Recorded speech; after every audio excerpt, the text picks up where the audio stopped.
বিশ্বজুড়ে আবারও জেগে উঠেছে ঠান্ডা যুদ্ধের হাওয়া, কিন্তু এবার যুদ্ধের ময়দান অর্থনীতি আর প্রযুক্তি।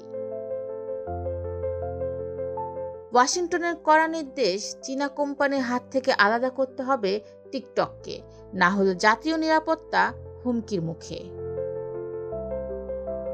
আর বেইজিংয়ের পাল্টা বার্তা, আমেরিকাকে ছাড় দেওয়া হবে না। এনভিডিয়ার বিরুদ্ধে অ্যান্টিট্রাস্ট মামলা, চীনের জবাব যেন দাবানলের মতো ছড়িয়ে পড়ছে।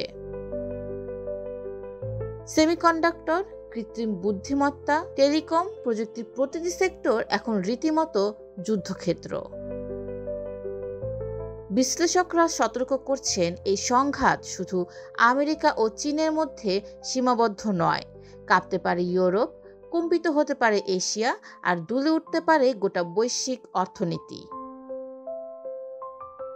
প্রশ্ন একটাই, কে জিতবে এই প্রযুক্তিযুদ্ধ, আর কোন পথে যাবে বিশ্ব অর্থনীতির ভবিষ্যৎ?